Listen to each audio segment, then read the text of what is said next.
Before we start this comparison, look at this first.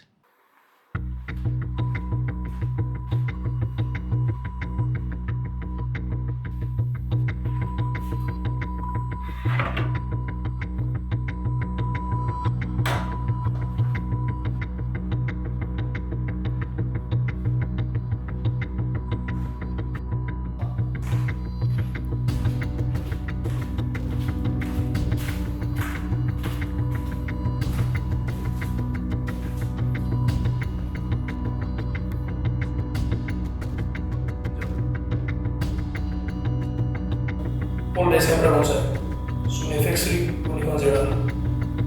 Nikon ZR।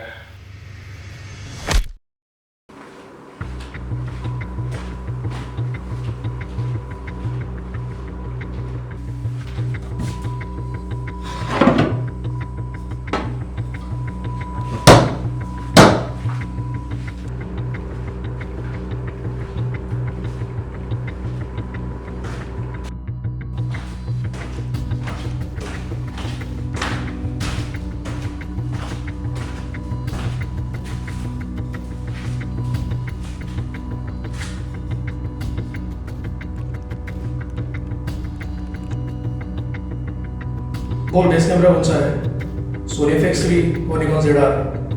Nikon ZR। तो आप decide करो कि कौन सा निकॉन ZR से शूट हुआ है और कौन सा FX3 से। फिर मैं बताऊंगा कि कौन सा कैम A है और कौन सा B।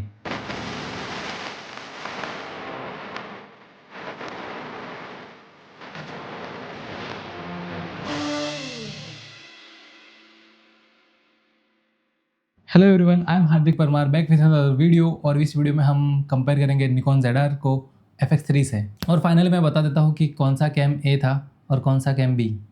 तो कैम A था FX3 और कैम B था निकॉन ZR।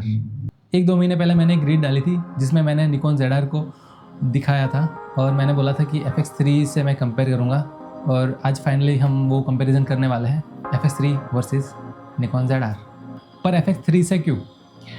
देखा जाए तो ये 4 साल पुराना कैमरा है और इससे नए आए हुए कैमरा निकॉन ZR से कंपेयर करने का कोई सेंस नहीं बनता।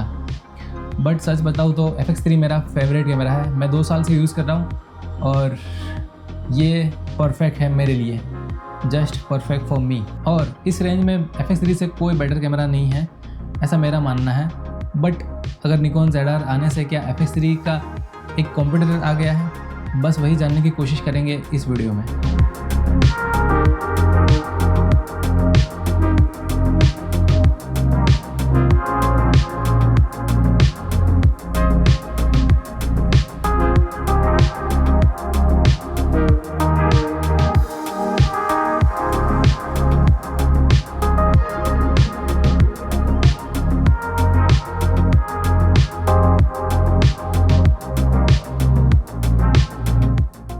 तो हमने पहले चेक की इमेज क्वालिटी।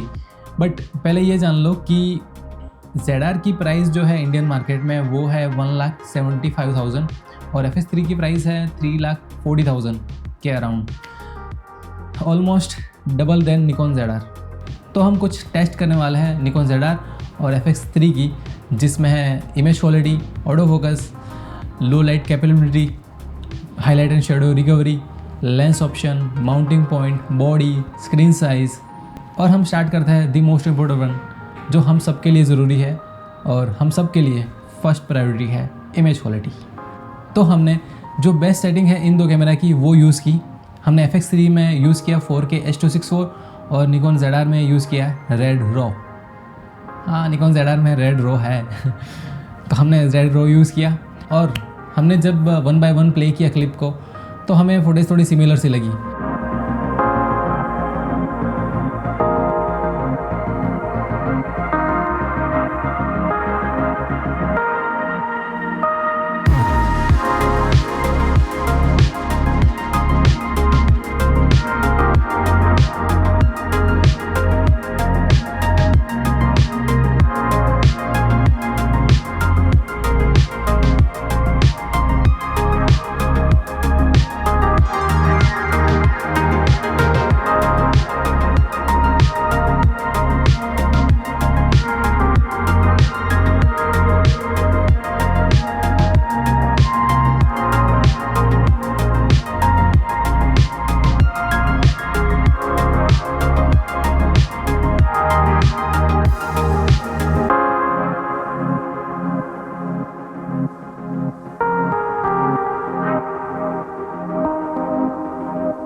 बट जब हमने साइड बाय साइड कंपेयर किया तब सारी पोल खुल गई।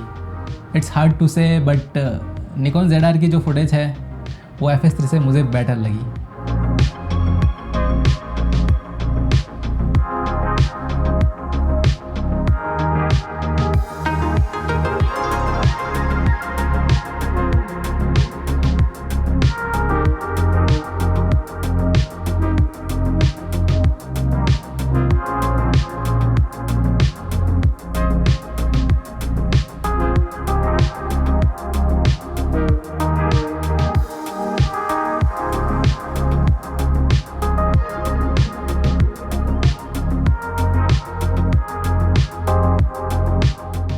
और हमने जब 200% पे देखा तब मुझे FX3 की फुटेज में शार्पनेस कम लगी, थोड़ी डिजिटल शार्प हो वैसा लगा और डिटेल भी कम नज़र आई।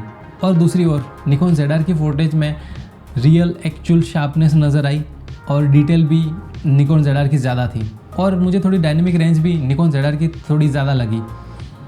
हालांकि दोनों 15+ टॉप डायनेमिक रेंज क्लेम करते हैं, बट तो भी ZR जो है हाईलाइट एंड शेडो को अच्छे से रिकवर कर रहा था। मैंने रेड हीलियम यूज़ किया है और मुझे ZR की फुटेज है थोड़ी सिमिलर लगी रेड हीलियम से, बस वो 16 बीट है और ये 12 बीट। बट FX3 की जो फुटेज है वो थोड़ा ग्रीन टिंट देता है और ZR की फुटेज मुझे थोड़ी नेचुरल लगी। हमने दोनों कैमरा के जो बेस्ट सेटिंग है उसको यूज़ किया, बट हम हर जगह तो निकॉन ZR का रेड रॉ यूज़ नहीं करेंगे, तो हमने FX3 का H264 और निकॉन का H265 दोनों को कंपेयर किया और यहाँ निकॉन उभर के बाहर आया। हम जब तक रेड रॉ यूज़ कर रहे थे तब तक ये एक अलग कैमरा था। अब जैसे ही हम H265 पे स्विच हुए ये एक निकॉन कैमरा बन गया है। ये भी अच्छा ही है, बट मुझे FX3 के कलर थोड़ा ज़्यादा पसंद है। If you use only H264 then FX3 is better option for you. But Nikon ZR में रेड रॉ है तो आप उसे इग्नोर नहीं कर सकते हैं। अगर मैं मूवी या फिर शॉर्ट मूवी या फिर कोई म्यूज़िक वीडियो डॉक्यूमेंट्री शूट करूं और मेरे पास ऑप्शन हो Nikon ZR and FX3 then I will definitely pick Nikon ZR। जैसे मैंने बताया कि हम हर बार तो रेड रॉ यूज़ नहीं करने वाले। क्यों हम रेड रॉ यूज़ नहीं करने वाले हर बार, जबकि वो इतना अच्छा है और इतनी अच्छी इमेज क्वालिटी देता है? Because of file size. क्योंकि निकॉन ZR में अगर मुझे उसके बेस्ट कोडेक और मैक्सिमम रेजोल्यूशन के साथ शूट करना हो 6K रेड रॉ में, तब 3780 Mbps की स्पीड से वो रिकॉर्ड करता है। मतलब कि 1 TB कार्ड में सिर्फ मैं 40 मिनट से ही रिकॉर्ड कर पाऊँगा। और अगर उतना 40 मिनट्स जितना मुझे FX3 में शूट करना हो 4K 120 FPS के साथ, तब 200 Mbps की स्पीड से वो रिकॉर्ड करता है और उसमें मुझे सिर्फ 60-70 GB डेटा ही लगेगा। और भी डेटा की जो इन्फॉर्मेशन है वो मैं स्क्रीन पे दिखा रहा हूँ, आप देख सकते हो कि कितने रेजोल्यूशन पे और कौन सा कोडेक पे कितना Mbps की स्पीड से रिकॉर्ड करता है, मतलब कि आपको कितना डेटा की ज़रूरत पड़ेगी।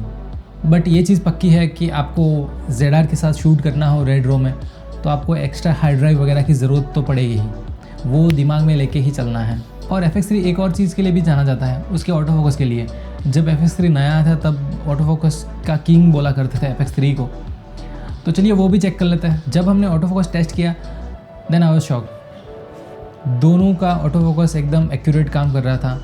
मुझे ऑटो फोकस में ZR और FX3 में कुछ ऐसा डिफरेंस लगा नहीं। ZR शायद पहला ऐसा कैमरा होगा रेड का कि जो ऑटो फोकस के साथ हो और इतना अच्छा काम कर रहा हो। और एक चीज़, हमें ZR में 12 बिट रेड रॉ मिलता है और FX3 में 10 बिट। तो क्या डिफरेंस आता है जब हम 10 बिट फुटेज और 12 बिट फुटेज को कलर ग्रेड करते हैं? FX3 में हमें 10 बिट कलर साइंस मिलता है, मतलब कि हर एक कलर रेड, ग्रीन, ब्लू का 1024 शेड्स मिलते हैं कलर के। मतलब टोटल देखे जाए तो 1.07 बिलियन कलर्स। और दूसरी तरफ ZR में हमें 12 बिट कलर साइंस मिलता है, मतलब कि हर एक कलर के 4096 शेड्स। अगर टोटल देखने जाए तो 68 बिलियन पॉसिबल कलर मिलते हैं। इसीलिए ZR की फुटेज को कलर ग्रेड करना इतना इजी है। अगर ZR की फुटेज को कलर ग्रेड करें तो कलर बेंडिंग होने के चांसेस कम होते हैं, और अगर FX3 की फुटेज को कलर ग्रेड करें और थोड़ा ज़्यादा हो जाए तो कलर बेंडिंग नज़र आती है।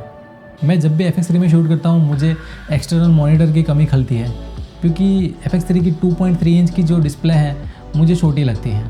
अगर प्रोफेशनल कोई वर्क करने जाऊँ तब मुझे एक्सटर्नल मॉनिटर साथ में रखना पड़ता है, और इसकी ब्राइटनेस भी कम है। कभी कभी आउटडोर में शूट करते हैं तो स्क्रीन में ब्राइटनेस कम होने के कारण पता नहीं चलता कि एक्सपोजर क्या है वो सब, तो ये प्रॉब्लम आती है। और दूसरी ओर अगर मैं ZR की स्क्रीन देखी मैंने, भाई 4 इंच की डिस्प्ले है, एक्सटर्नल मॉनिटर की ज़रूरत ही नहीं है, और ये ब्राइट भी इतनी थी कि मैं आउटडोर भी इजीली शूट कर सकता हूँ। ऑडियो की बात करूँ तो मैं ZR में 32 बिट ऑडियो मिलता है, मतलब कि आपका ऑडियो कभी भी क्लिपिंग नहीं होगा। इतनी डायनेमिक रेंज मिलती है आपके ऑडियो में कि आप अगर आपका ऑडियो ऊपर चला गया है तो उसको अपने लेवल पे ला सकते हैं। ये चीज़ FX3 में पॉसिबल नहीं है।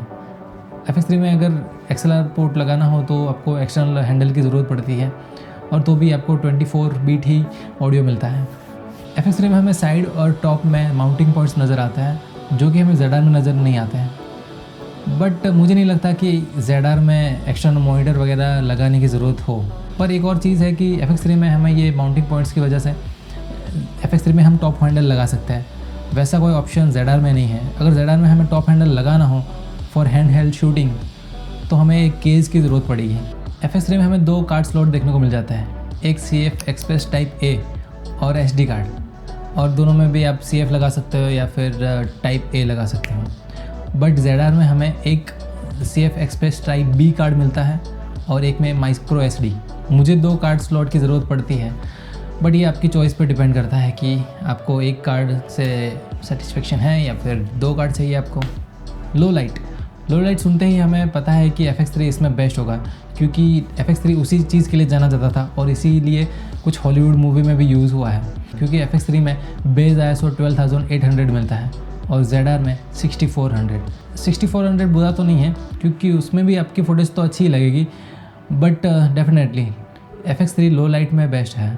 हाईलाइट एंड शेडो रिकवरी, कभी कभी हमारी फुटेज अंडर एक्सपोज या फिर ओवर एक्सपोज हो जाती है और हमें कभी हाईलाइट या फिर शेडो को रिकवर करना पड़ता है। इसमें ZR बेस्ट है, क्योंकि इसमें रॉ दिया है, क्योंकि रॉ फुटेज होने के कारण हम उसके ISO को भी चेंज कर सकते हैं इन पोस्ट। अगर हमारी फुटेज अंडर एक्सपोज या फिर ओवर एक्सपोज दिखती है तो हम उसको बैलेंस कर सकते हैं। ये चीज़ FX3 में उतनी हद तक पॉसिबल नहीं है। लेंस ऑप्शन की बात करें तो हमें निकॉन ZR में Z माउंट लगता है, तो उसके लेंस के ऑप्शन अवेलेबल है 338 लेंसेज, और FX3 में E माउंट लेंसेज लगते हैं तो उसके ऑप्शन अवेलेबल है 589 लेंसेज, मतलब कि FX3 के लेंसेज ज़्यादा हैं। ये अच्छी बात है FX3 के लिए। बट विल्ट्रॉक्स ने एक माउंट निकाला है जिसमें जो E माउंट की लेंसेज है वो Z माउंट में लग जाते हैं, मतलब कि आप FX3 के जो लेंस लगते हैं E माउंट वाले, सोनी के जो भी लेंस है वो सारे निकॉन ZR में लगा सकते हो, और ऑटो फोकस भी अच्छे से काम करता है। मैंने वो चीज़ चेक की है, बट कुछ लेंसेज नहीं लगते। जो पुराने सोनी के मॉडल के लेंसेज होते हैं वो सब नहीं लगते, बट ये G मास्टर लेंसेज वगैरह लग जाते हैं। तो ये एक अच्छी चीज़ है कि हम सोनी कैमरा यूज़ कर रहे हैं और सडनली हमें निकॉन पे स्विच होना है, तो हमें लेंस के बारे में नहीं सोचना पड़ेगा, क्योंकि हम इजीली अपने जो लेंसेज है सोनी के बस वो डायरेक्ट ZR में लगा सकते हैं। मैं अपना फाइनल थॉट बताऊँ उससे पहले आप ये एक सीक्वेंस देख लो।